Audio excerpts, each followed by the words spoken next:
les équipes qui font leur apparition sur cette pelouse. À 4 petites minutes du début de ce match, on jette un coup d'œil sur la composition Peaunotte. Il y a assez peu de changements.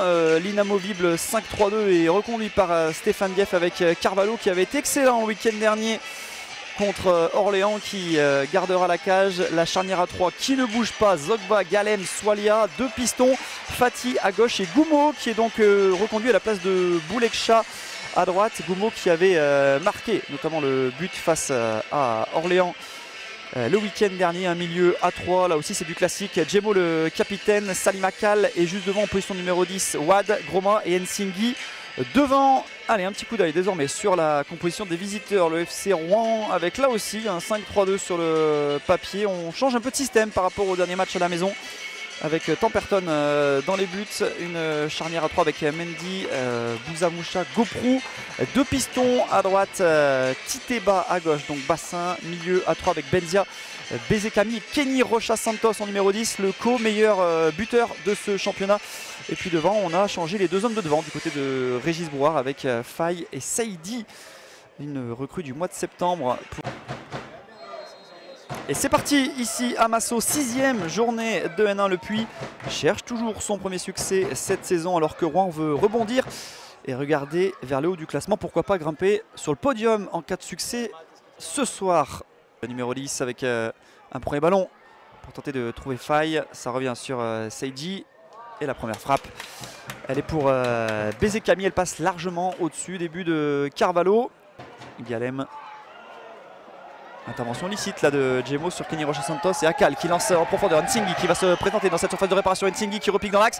Nsinghi, il a un petit peu trop temporisé. L'ancien Nantais, la frappe d'Nsinghi, le premier arrêt de Carvalho pour dégager et tenter de trouver Nsinghi. Il y a eu un gros duel là, entre les deux. Et Nsinghi qui s'excuse. Il a peut-être mis le... Oh, le rouge! Oh, le carton rouge après 10 minutes de jeu. Voilà le premier tournant de cette partie. Un excès d'engagement de Nsinghi.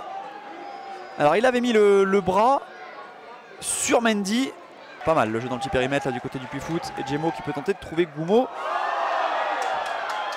On va laisser l'avantage du côté de monsieur l'arbitre. Avec une action à développer là avec ce ballon aux abords de la surface de réparation. Le passement de jambe, la frappe et le but. Et là voilà l'ouverture du score sur un petit coup de billard.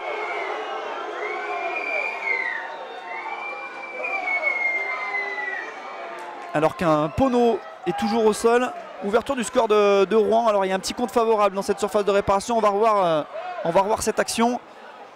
En tout cas début de match parfait hein, pour les Rouennais. 21e minute de jeu. 1-0 ici et ils sont en supériorité numérique. Petit débat en profondeur pour tenter de trouver Saïdi. Reprise avec Swalia, Saïdi qui pénètre dans cette surface de réparation, plutôt bien fait là, il a accéléré, déposé son vis-à-vis, la balle en retrait et pour Bezekami qui frappe à côté, mais quelle action quasiment en solo de Saïdi là qui s'est joué de Swalia pour servir en retrait son milieu de terrain.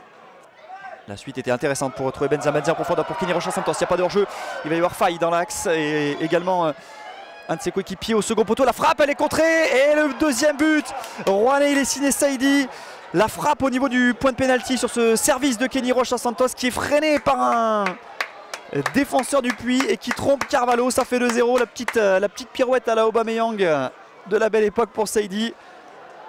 Allez, c'est parti avec Wad, c'est plutôt bien frappé mais ça finit dans les mains de Temperton. Personne pour venir couper la trajectoire de ce ballon et du côté du portier.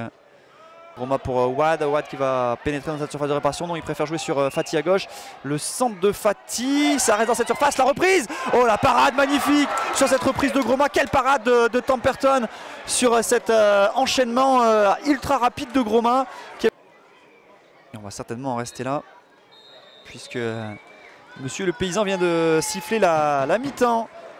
Mi-temps parfaite pour les joueurs de Rouen qui mènent 2-0. L'ouverture du score de Bassi pour le premier but et le second but avait été signé Saïdi en fin de première mi-temps. On vous rappelle que le Puy est à 10 depuis le quart d'heure de jeu où il était prêté par son club de Guingamp qu'il a à nouveau prêté cette saison au Puy. C'est parti pour cette seconde période. Rouen est dans de parfaites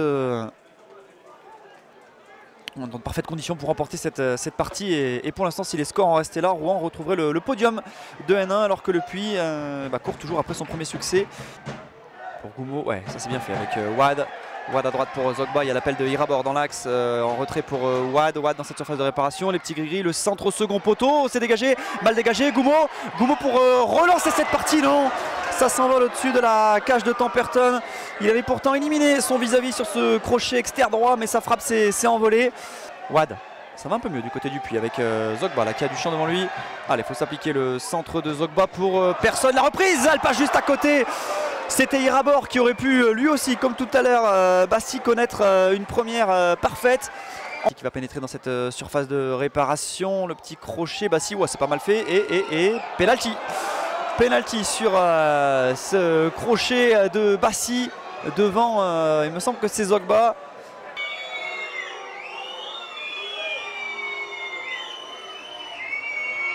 Allez, c'est parti pour Rocha Santos, c'est au fond.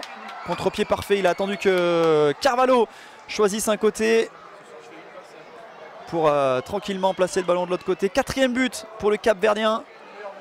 Zogba pour trouver Esmel pour Goumo. S'appliquer, il repique dans l'axe. La frappe de Goumo avec son pied gauche et dans les bras. Dans cette surface, il préfère ressortir sur lui aussi. Étouffé le centre de quartier au second poteau pour Bassi. Le contrôle un peu manqué, il y avait mieux à faire. Qui ressort derrière avec cette frappe, elle est boxée par Carvalho, c'est pas terminé avec un nouveau centre peut-être de Cartillier, c'est voilà qui est fait, le ballon est boxé par Carvalho.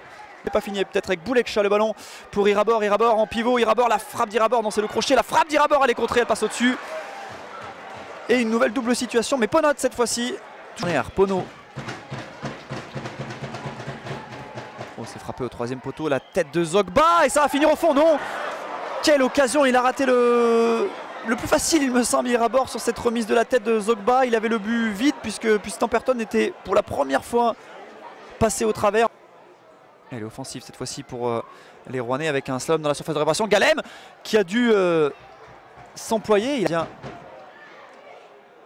Fus pour Cartillier, le centre en retrait pour personne, c'est dégagé, mal dégagé. Benzia pour armer, frapper et trouver les points de Carvalho. Benzia au 16-50, Benzia le passement de jambe, Benzia devant Zogba, Benzia, le centre qui est contré et qui finit sur la cuisse de Thomas Galem et c'est terminé, victoire large, méritée de Rouen ce soir. La partie aura finalement été équilibrée une dizaine de minutes jusqu'à l'expulsion de Nsinghi pour le Puy. Ensuite derrière Rouen a déroulé avec des buts signés Bassi 21e, Saïdi 43e et Kenny Rocha Santos 72e.